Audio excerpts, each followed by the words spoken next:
2, 1. All right, I gotta go down. Bye. I pledge allegiance To the flag of the United States of America and to the republic for which it stands, one nation, under God, indivisible, with liberty and justice for all.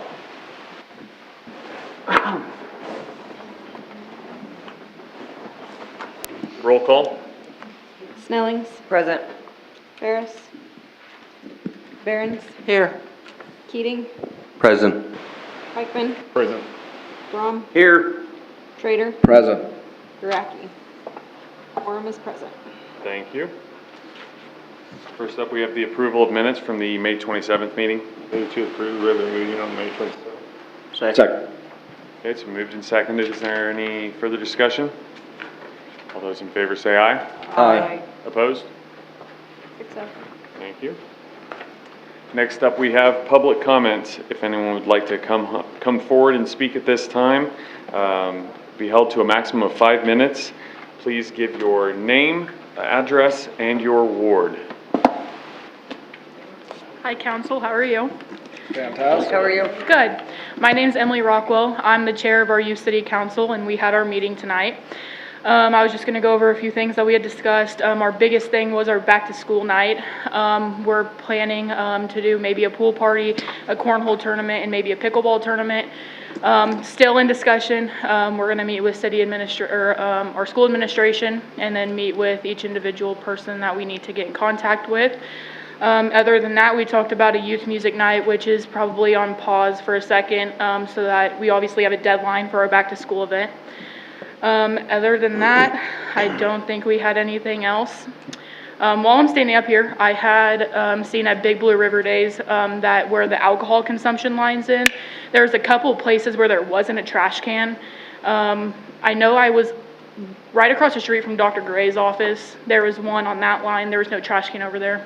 Maybe something to think about for trash can placement. Other than that, I don't have anything else. Thank you. Thank you. Thank you. Good job.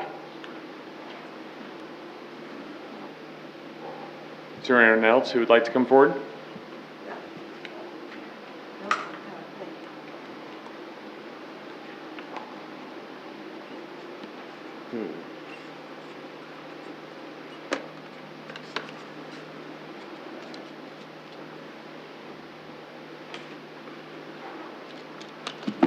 Hi, I moved off 1184 Dawson Drive, and I don't know, Jeff is my representative. I don't know what ward that is. Ward 4. Thank you. I'll write that down even. Okay. As you might have noticed, I'm a little disabled, or a lot disabled, whichever you want to call it. I'm supposed to be in a wheelchair or walker for the past 12 years, and I haven't conceded yet. I go to a lot of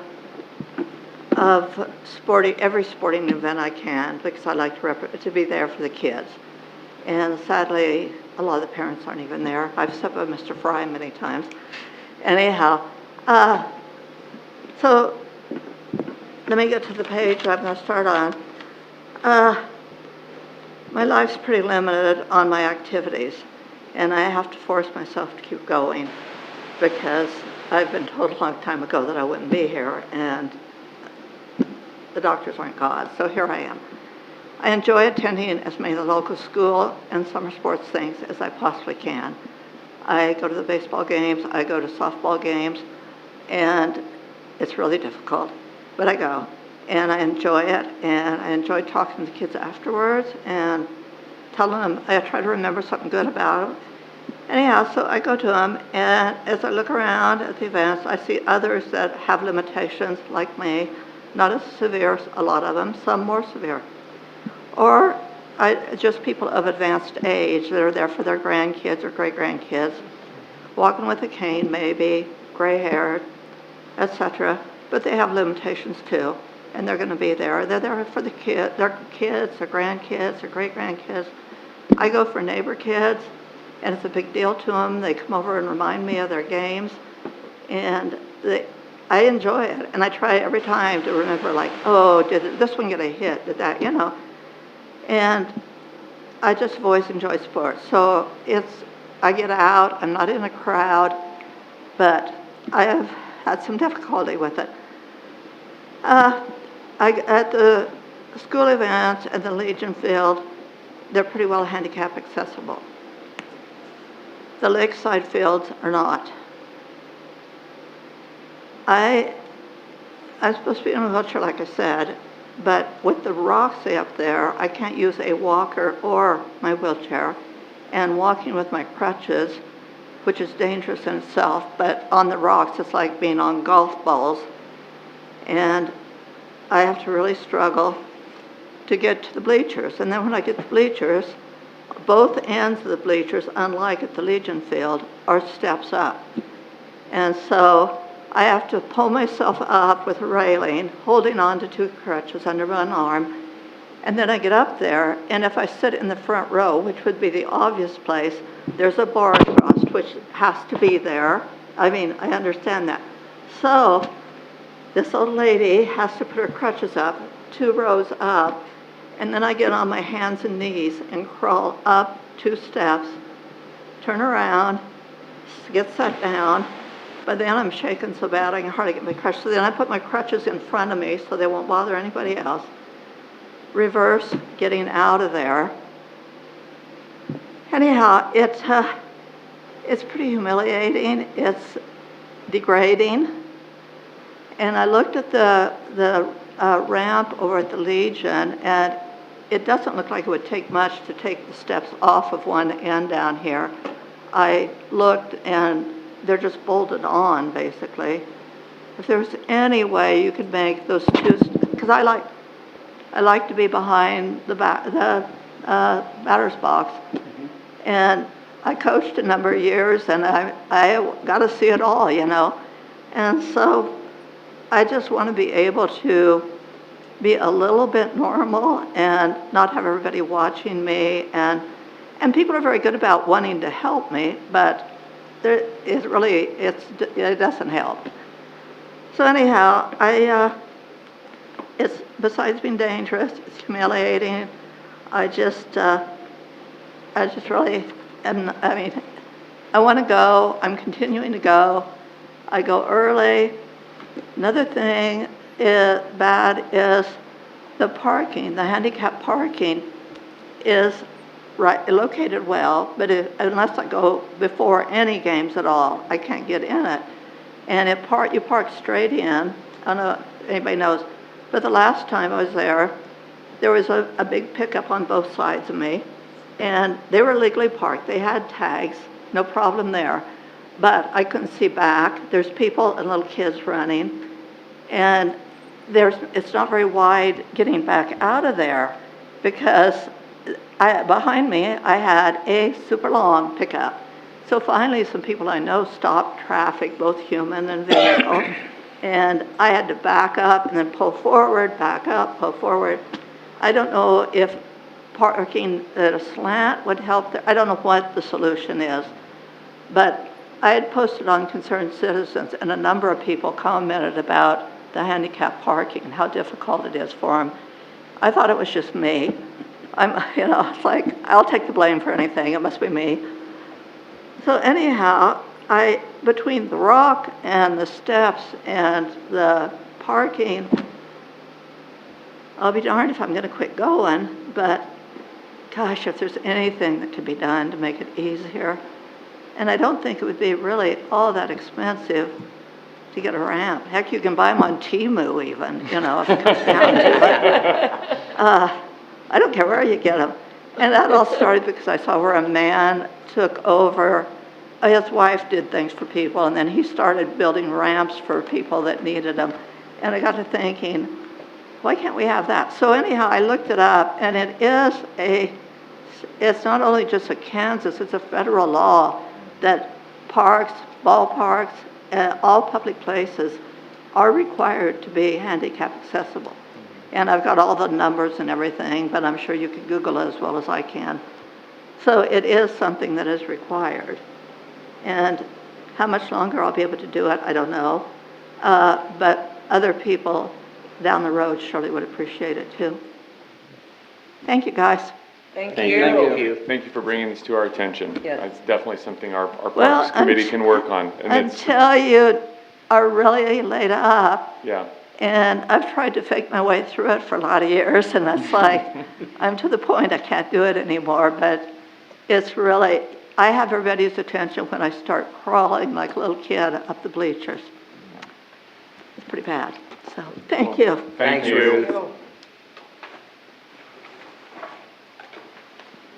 And I'm going to leave you.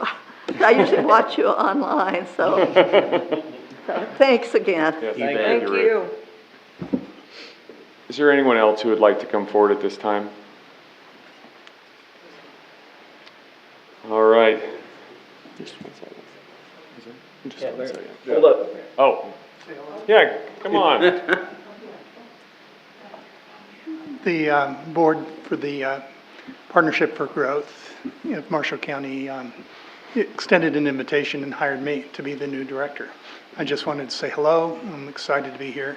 They've asked me to focus on housing and childcare principally, and I'd be open to hear your views. I understand they've been worked on for about 30 years, so it seems like a very tall order, and but I'm very excited for the challenge. So it's exciting to be here. Part of the reason I'm here is I went to into the Army, and they asked me to come to Fort Riley, and I met a Kansas farm girl here and married her, and we migrated back to Kansas, and so excited to be here with you. So thanks. Just for the folks, what was your name, sir? Oh, Mike Miller, and I'm living in the process of moving towards Blue Rapids. So, All right. so thanks so much. Thank you. Thank you. Okay, is there anyone else who would like to come forward? Seeing none, we'll move on. I see no notices or hearings tonight. We have business and discussion items. First up is Resolution 2025-11, the Pony Express Historic Byways proposal by One Marysville. If you have any questions, maybe Wayne can answer them. Are they gonna correct the mistakes in it? In the resolution? In the scenic byways, like it's still got the wagon wheel listed. Yes. There was a lot of things that I noticed that were wrong. Yes. Okay. Oh, I probably sent you the wrong draft. Yes. Thank you, Colleen. Yeah, there was a bunch of errors. Okay, Yeah. yeah, So, This is okay. just for the resolution, it's not for the actual plan. right. Right. So eventually that will end up in this book? Absolutely, yes. And hopefully this will draw more visitors and put us on a couple more people's map to come and spend some time. How many of Exactly. these do they print a year? Well, I don't know how many they print, Colleen, but I know that it's time to print them, and they're waiting on us to get this sent to them so they can include the Pony Express Historic Byway, which we think is awesome. That's good. All right, Should we go over the route for those that might not have it in front? sure. See if I can pull up the map. 'Cause it's a bit of a, I don't know, it's not necessarily what I would have expected of the route until I saw the map. It starts in St. Joe, follows 36 up to Troy, and then angles down to Bendina. I don't know anybody from there, so we'll guess Bendina. Over through Denton, down by Everest, through Horton, across, and then up 75 to Fairview, and then it's on the 36 through Seneca, Marysville, and up to Hanover, Hollenberg Station there, north of town. So, kind of a cool, interesting route. I don't think I've ever driven that stretch of road continuously myself, so. As we went through the process to apply for this, we followed the federal guidelines, because once it's passed in Kansas, we're going to try to get federal designation as well. And so federal standards are higher than Kansas, so we thought, well, let's just start there and just do it one time. So hopefully, this is just the first step. Right.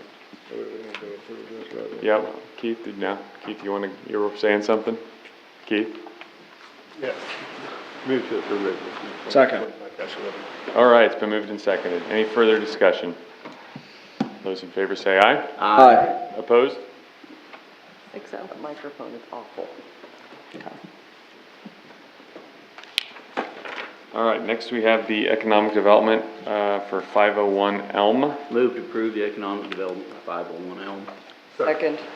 Okay, it's been moved and seconded. Is there any further discussion? All those in favor say aye. Aye. Opposed? 6-0. Thank you. Next up, we have the Landall parking lot lease renewal. Move to approve the Landell parking lot lease renewal. Second. Okay, it's been moved and seconded. Is there any further discussion? All those in favor say aye. Aye. Opposed? I'll abstain. Okay. 5-0. Next up, we have the engineering agreement amendment for the 11th Road project. I know there's some concern and questions about this change and the increased cost. But I don't believe we have anybody from CES with us tonight. Josh, you said you got a little bit of explanation from Rob on this? Yep, so CS emailed me this, this amendment to the agreement. They felt like it was lost in between when the last full-time city administrator was here and the interim. It was supposed to have gone through council at that point while going over the paperwork right before the contractor was going to start the project. They realized that it was still needing to be added into it, so that's where this number comes from. So is this on 11th Road that we've already done? No, this is for this south portion that they, I think, are starting today. Yep, they're moved in. Oh, they're there already, huh? Good. Move to approve the engineering project amendment for 11th Road project. Second. Okay, it's moved and seconded. Is there any further discussion? All those in favor say aye. Aye. Opposed? Aye. 5-1. Thank you. Next up, we have the engineering agreement amendment for the 15th Street Storm Sewer. Move to approve the amendment for the 15th Street Storm Sewer. Second. Okay, it's moved and seconded. Is there any discussion on this item? All those in favor say aye. Aye. Opposed? Aye. 5-1. It'd be nice to get it done. It needs to get rolling for sure. Any start time on I was that gonna one? say, before we get going, 11th Road, like I said, was supposed to start today, so they should be all moved out there. I believe we actually do have road closures through there. 15th Street, I believe, is supposed to be started here in a few weeks, maybe like 3 or 4. Just depends on the contractor and, of course, weather. So, we'll keep getting update on that. We'll probably have a pre-construction meeting beforehand to nail down the exact timeline. Okay, great. All right, next up we have the airport hangar grant item. Yeah, so I was approached by Gary Howland as a representative of the Cooksey Trust. He offered to go ahead and pay for a few of the hangars that are currently land leased by the city at the airport for the next 3 years. In total, this would be about $15,000. It is only for a few of the leases, so that's where it gets a little bit more complicated. They were kind of picking and choosing which ones they were going to pay for and which ones they weren't. So we will be updating the owners of those hangars that were not approved by this grant if this passes through council. Was there some logic explained as to why they chose the way they chose? Yes, one of them does not live in the state and does not currently have an airplane in it. So that was one reason for the other, or for one. On the other, they felt like because it was a large one and owned by a group that they didn't need to go ahead and offer that same thing.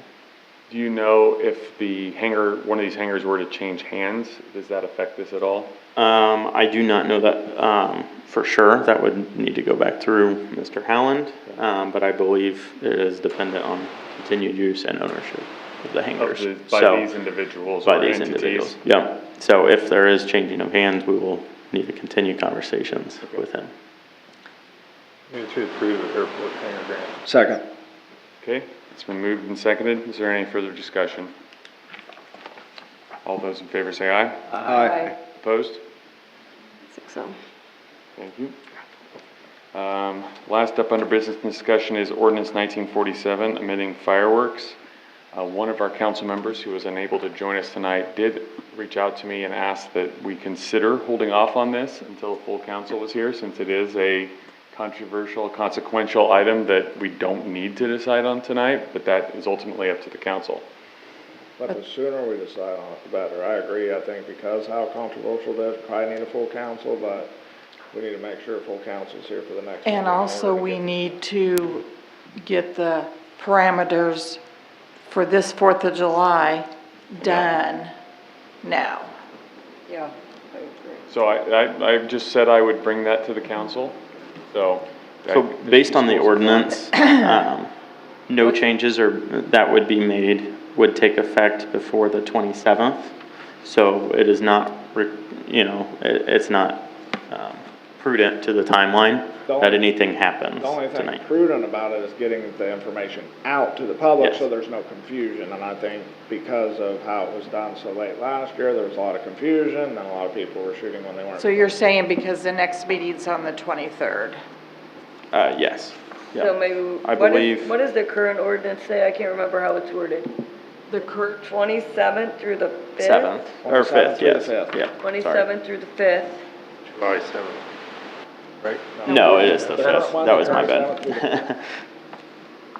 and we're proposing they can sell from the 20th, but that wouldn't even be effective this year because the law doesn't go into effect till July 1st. Right, so I think this year, because we are 3 weeks away from fireworks sales, we probably need to figure out, with 4th of July being on a Friday, if we're extending hours, Friday, Saturday, how we're gonna do that this year, and then we broach this whole big thing. That was all part of Next all meeting. this. That was all part of this But we can't ordinance. come back the 23rd and vote on something that might go into effect in 4 days? You can always vote on it tonight. And not. Like I said, I'm not directing the council. I don't think that would be a problem. Yeah. Hold off That's what I'm saying, hold off on this. on this and just vote on, Figure out what we want to do for 4th of July this year, because it's on a Friday. And then do this later. Why are you looking at me like that? No, I'm not looking like, it's like, I mean, I think you can probably do that. I don't know if that's any kind of staff has concerns about us putting this aside and making a one-off decision here. If there's any concern with that. we've done it in years past. I was gonna say The we only did it last concern I year. have on it is making a decision tonight without having any information out ahead of time. Obviously, we have this proposed ordinance. Right. So that would be my main concern. And I don't even know what is being proposed for this year that would, change necessarily. The only So this thing year, changes would be, for this year would be the availability to shoot between the 27th and the 5th would be Fridays and Saturdays until 11. That would be the only change. if that's the proposal, then that would be the proposed change. I think that's what Lori's talking about, Yes. right? Just the Oh, Fridays. I was gonna say, nothing's been specifically said, so we don't even know. That's why I said if we just kind of figure out what we want to do this Yep. year. Yep. So as it stands this year, if there is no change, it is still the 27th through the 5th, Right. shooting from 10 a.m. to 10 p.m., or selling and shooting. And then on July 4th, 10 a.m. to midnight. No other times, no fluctuations. So that is how it currently sits. And the last 2 years previous to this year, we've increased Friday and Saturdays until 11 to allow a little bit more nighttime fireworks. And that's the only changes we've made in the last 2 years previous to this. Okay. So since 4th of July is on a Friday, right? Yep. Yes. So we wouldn't, that would be till midnight, so we'd only have to change Saturday. Well, okay, so if you're saying the 27th through the 5th, you Yeah, would so like the to. 27th is a Friday and add- the 28th, so that would add those 2 days to 11 as well. No. Well, and no motion's been made. This Correct. is all still discussion. Just discussion. Right. So it'd be 2 weekends, 2 days, 1 more hour for night fireworks, which has been approved the last 2 years. Is that what you're talking about, getting those changed? What are your thoughts, Kevin? I see you, Just doing it the 3rd and 4th, extending the hours. the Not the 3rd and fifth, 4th or not the the 4th and 5th? 4th and 5th, sorry, 4th Okay, and I 5th. thought, 4th and 5th, yes, So essentially just the 5th. just that weekend. Okay.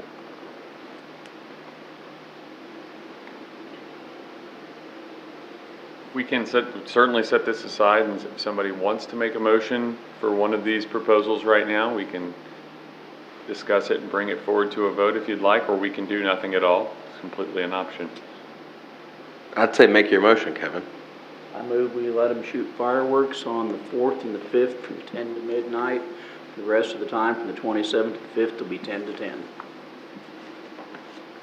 Okay? Second, I'll second that. Let's take it to vote. Okay, it's been moved and seconded. Any further discussion, questions, comments? So further discussion, this ordinance also includes the other 2 days that you don't want to go, that go till 11, not till midnight. You just, your motion under, What I propose is till midnight on the. you would consider just tabling the proposal. This current, Yes. It would de facto table it. yeah, Until when? Next till we meeting? get enough people Yeah. there. This is just to extend it for this year. Right, those 2 nights. but this would also change that other weekend that we're talking about for this year. Yeah. That's all I'm saying. Yeah, I don't wanna change, I don't wanna do the other weekend, sorry. Okay.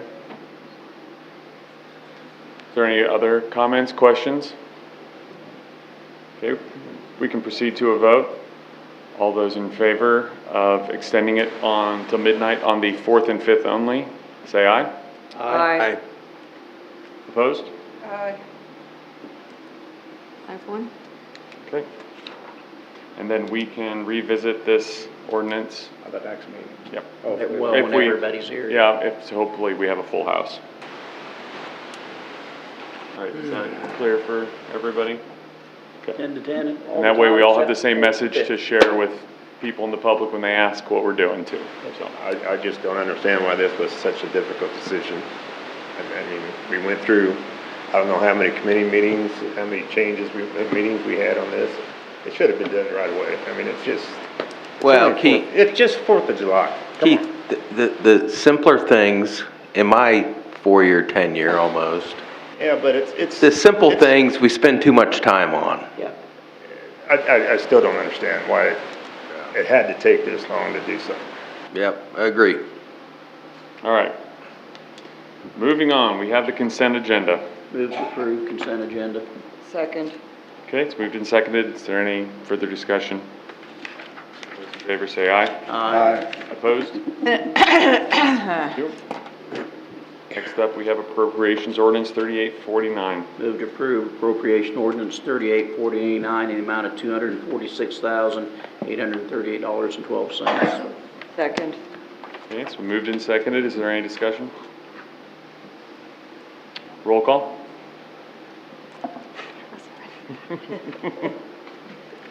Snellings, Yes. Barron's, Yes. Keating, Yes. Bikeman, Yes. Throm, Yes. Schrader, Yes. 6-0. Thank you. Next up, we have the city administrator report. Josh? So I've already touched on 11th Road and 15th Street a little bit. So our other large project is 12th Road. That project is set to start sometime in July. We will be working with the Brunas to try to figure out a more specific date, but there is hope that at least most of the 11th Road project will be completed before that's even starting. So hopefully we're only having a little bit of a disruption for that area. Otherwise, Kent gave us some good news from KDHE. Our lagoon system is officially no longer a discharging system, which means that we have the wetlands up and running all the way completely currently. Also, Courtney and I, Courtney with the pool, she and I have been working on swimming lessons, so we will get that posted and we will officially be offering swimming lessons this year for levels 1 through 3. This will happen June 23rd through the 27th or July 7th through the 11th, depending on which date you want to sign up. And there are different time slots on there as well. And you will be able to sign up at City Hall. That's where we will have all the registration forms, and that's also where you would need to pay. And then we will be getting those over to our pool manager, and so that way we are able to set it up officially and make sure that we have enough guards to staff it. I believe there will be close to 150 or so slots, so a good amount for kids. Do we know what the cost will be for the lessons yet? Yeah, we just went with the same cost as the last few times that they've done it, and it should be $20 per kid. Let's see, we do need to set up a budget workshop. Since I will be gone, I would suggest that first full week of July. We try to set it up. We do have a little bit of a time crunch because of that, with when we need to submit stuff for the state. So I am cognizant of that. So if there are any large changes after that, we'll need to get on it immediately. So that way we can submit something if we do decide we want to go over the, I can't think. Yes, the revenue neutral rate, if we don't want to do that. So we'll need to be aware of that timeline and move forward from there. Also, the League of Kansas Municipalities has officially set their dates for the conference in Overland Park. It is October 9th through 11th. So if you are wanting to get signed up for that, please let us know. And we will try to get everybody signed up. Early sign-up dates start July 1, so we do have a little bit of time to figure out if you are available. And we can continue to sign up basically all the way up until the conference. It just gets a little bit more expensive the longer we wait. What was that date again, Josh? October 9th through 11th, and I will be going down on the 8th. So. And that's for what again? The League of Kansas Municipalities conference.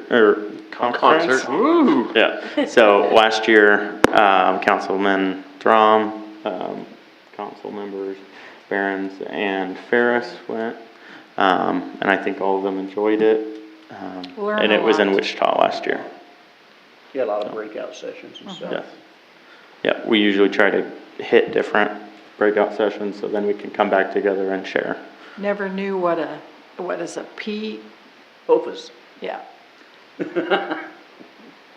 It's Overland Park. Yes. It's plastic in the water. Yep. A lot of it comes from your Teflon pans. Yep. And Colleen was able to learn a little bit about AI and how you can use it. So, yep, a lot of different things. Chat GPT, yep. Yep.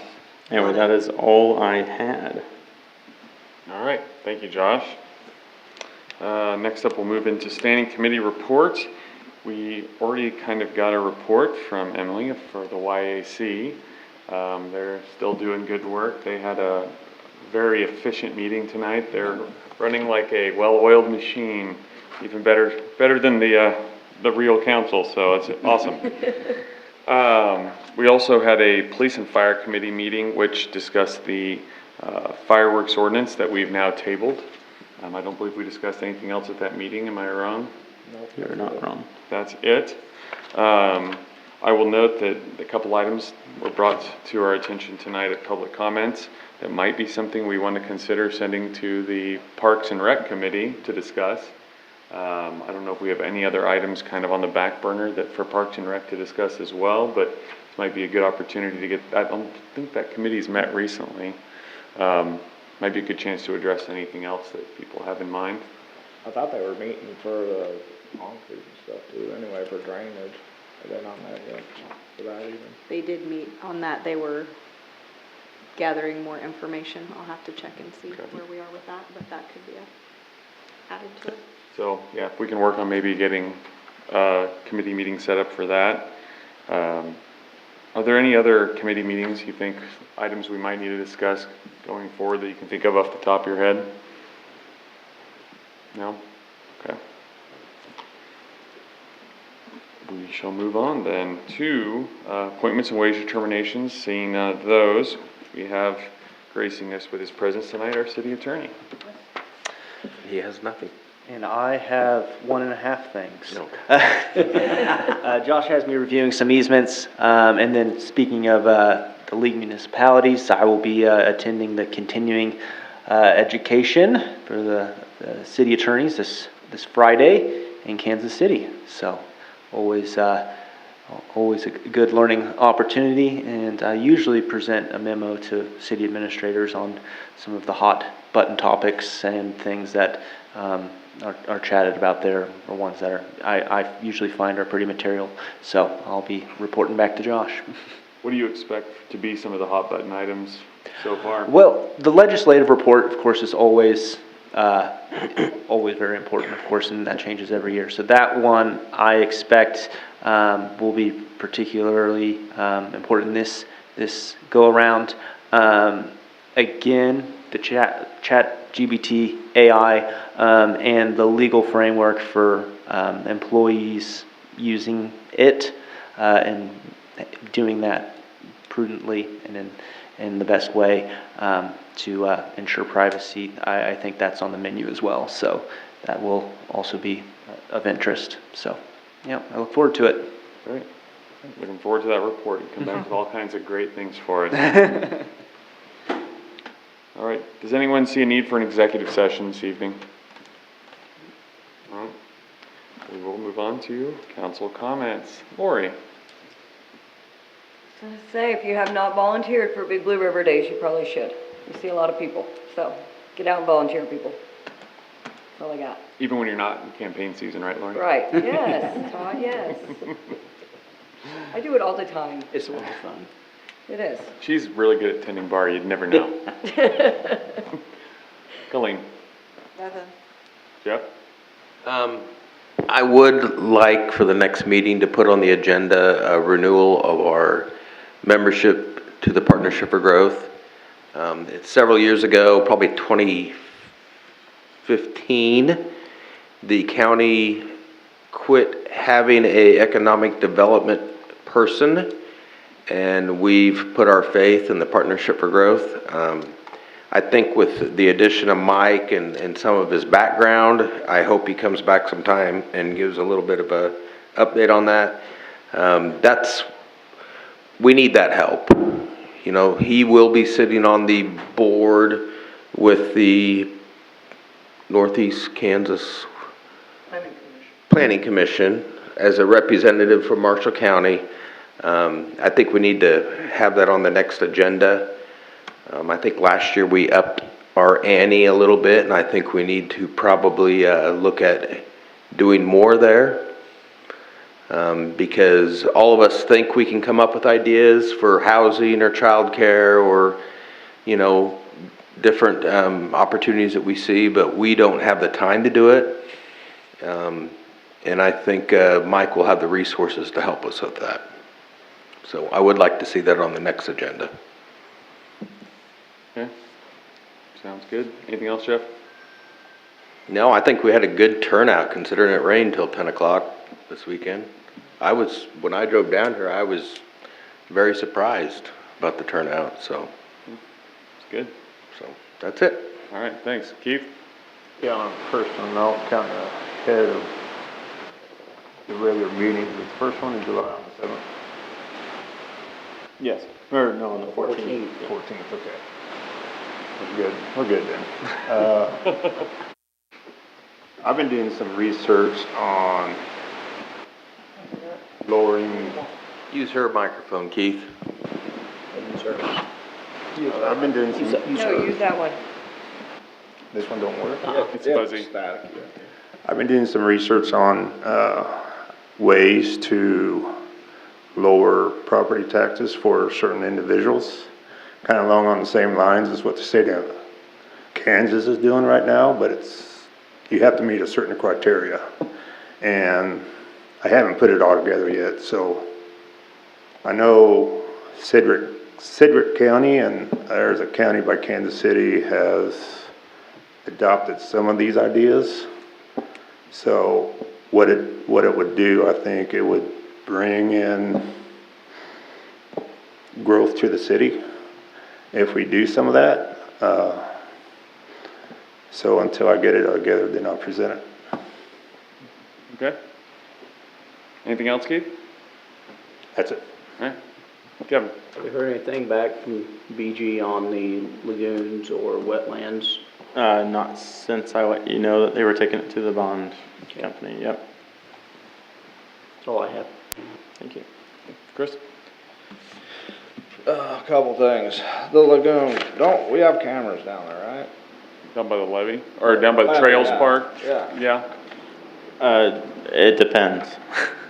So, We did had we police catch- put did some we- up. I don't know if they're currently out. Did we catch the people who did this last damage?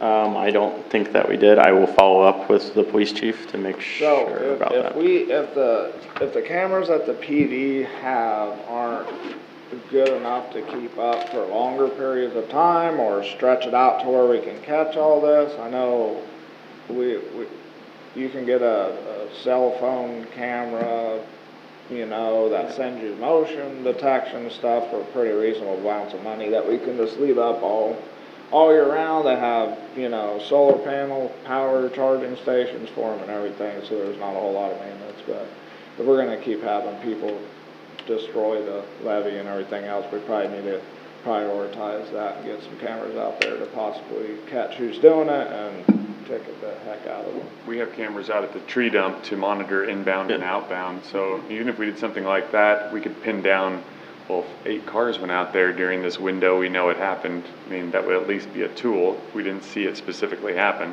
right? I would agree that is important and that it could be a tool. One issue with the levee is it's such a large system. It's hard to obviously Trails Park is one area that we could very easily pinpoint, but then finding the other areas to pinpoint plus having the infrastructure there in order to catch them is going to be the hard part about it.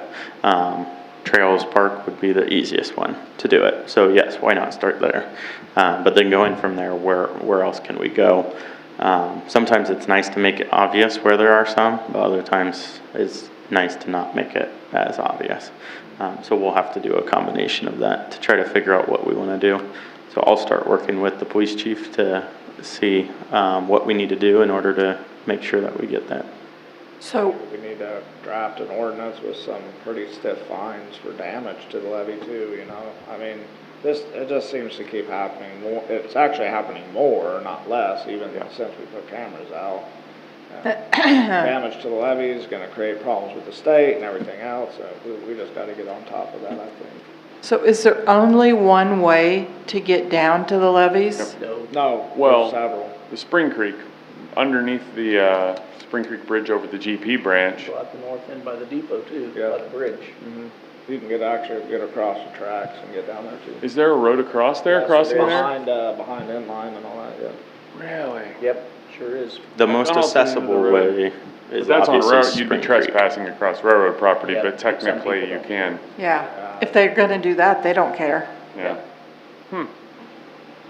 So, Yeah, there was a crossing. since we have multiple places where they can get in, I thought that you had to go down by Spring Creek Bridge and get that way, through the KP&L Yeah.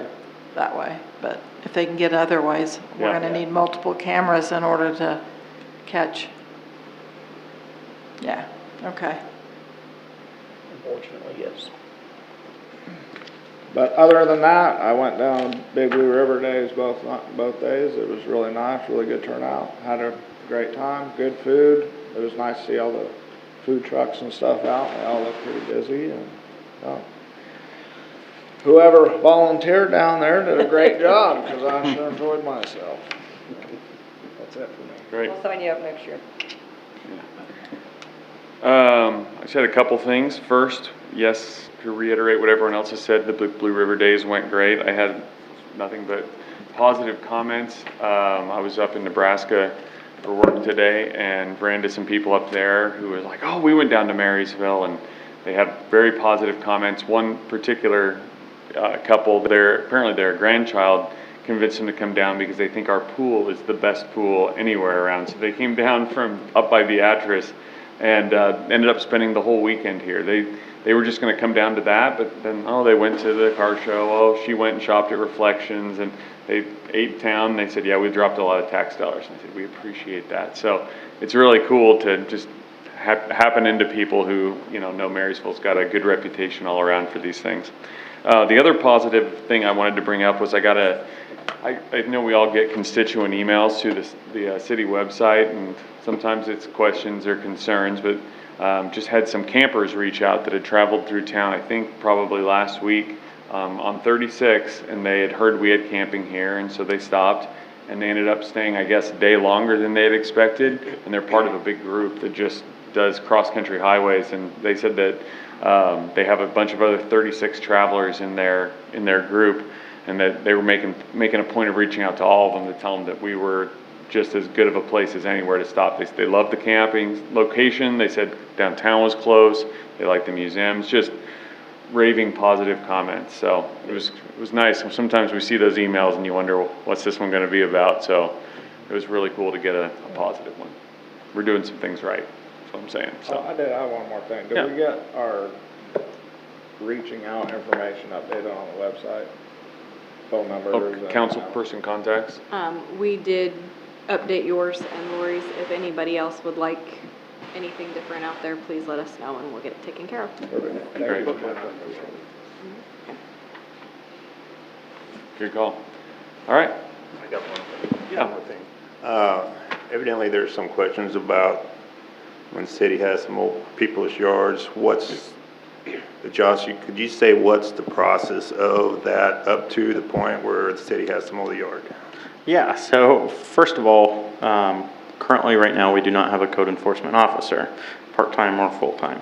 So that means that we have Will Ralph go out, he's our building inspector, and then acts as code enforcement when we do not have somebody hired. So he goes out and he drives around town looking for nuisances or ordinance violations, and then his first contact is going to be trying to knock on doors and trying to talk to the person in person to make sure that they're aware that they're currently in violation of this ordinance, to try to get them to correct it before we get down to the other steps. If he is unable to, he will send out a letter, and then that will give them a specific timeline that they must correct that action by. And then if it has not, usually we give them even a couple more days after that, and then we send city crews. Some violations have to go through council, as all of us know, and then they still have that timeline after it goes through council. So it's actually a very extended out process. So it has to meet all of these steps before we even get to the point of mowing a yard in this case, and at that point we take plenty of pictures throughout it, making sure that we have proof of each step. So if it has been 3 weeks since the letter was sent out, or whatever the timeline is, we will take the picture of on the day that we go out and mow it, and we'll show how many people are actually there doing the work, so then that proves the bill behind it. And we are not cheap. No, we are not. We do not want to mow grass. And that's what I was also going to say, is you might want to explain a little bit of how that's calculated, because people seem to think, well, why are we so uncompetitive with local mowing outfits? Well, for reasons. We're not a local mowing, yes. It would be much easier if people mowed their lawn, just going to be straight out there with that. But our billing system, it works by taking the department supervisor's wage, we double that, and then we times it by the amount of people that are working on the project. So let's just say the supervisor makes $20 an hour, just to make it a nice even number. So then that makes it $40. And now if there's 5 people working on it, then that's $200 just for mowing 1 yard. And Hour. per hour. So if it takes 2 hours, Yeah. it's 400. Yeah, No, exactly. so it is very expensive. We'd prefer not billing people because then that means more of our time, and we have plenty of parks we need to mow. We have plenty of buyout lots that we need to mow. So, we have the cemetery, which takes a day to mow and a day to weed eat. So we have. The reason it is yeah. so expensive is because we're pulling people off of city business, the time and money we're paying these people to do city business, they're pulled off of that to mow somebody else's lawn. And if you- Honestly, it'd be cheaper if you can't mow it or can't get to it or your lawnmower's, but it'd be way cheaper just to hire someone else to mow it than the city did. And that's part of the concern is if we didn't do that, then people would just, we'll just let the city do it. And then we'd have to have a full-time city, property mowing crew, and we don't have that. Is there a list of mowing companies on the city website that people can? We do not have them on the city website. We do have some companies that have reached out to us saying that we can share their information if people ask. So feel free to call us and we will share that. Not every company is going to want us to put out their information, just like not every landlord's going to want us to put out their information. So we do share the ones that have told us that we can share it. But otherwise, yeah, if you're a mowing company and you want more business, please reach out to us and we'll share your name every single time. Just like if you're a landlord that's looking for renters, we'll do that when people ask. And we have people ask for the landlord lists at least 3 times a week, I feel like. It's quite often. And then it's the same for mowing during these times of the year. So. And at the same time, I guess I should just say this. If you have issues getting your lawn mowed or getting trash picked up, call City Hall. Communication is the best way to not have these expensive, drastic steps taken. If you communicate with City Hall, with city staff, let them know what's going on, a lot of times they can help you find someone to help out with it or give you a little bit more leniency to get it taken care of. It's the lack of communication is what causes the expensive things. But just call City Hall, talk to city staff. They're more than willing to work with you through all these issues. And for those that are moving to town and need help setting stuff up, we are starting to put together a list of what it takes moving to town. So which organizations to go through to get, electric or gas or water, obviously us for water. But then also if you are needing a mowing, then come to us. It's okay. We do currently have a brochure with some of that information that we hand out to new people. So do you make phone calls to people that own the property here in town, but they live, like, let's say like in Kansas City, but they own a vacant house right here in town, and do you make that phone call? Because obviously you knock on the door and nobody lives there. Yeah, so in certain situations, we're going to send it to the address that is on file with the property. So that's not always meaning the property's address. Sometimes that's meaning where the landlord's address is at. So we're going to send it there. Some people have not updated that address, which means it's just going to keep getting returned to us. And it's the same thing with a phone number then. So there are certain properties that we are reaching out to, either the mortgage company or, the bank or to the landlord or, to whoever. So, the house that's catty corner to us, we know which company owns it. So we know who to reach out to. And then we're able to call them and tell them, hey, this really needs to get taken care of. And so we do try to take those steps. That's all I got. Okay. Anything else? Move to adjourn. Second. It's been moved and seconded. Is there any further discussion? All those in favor say aye. Aye.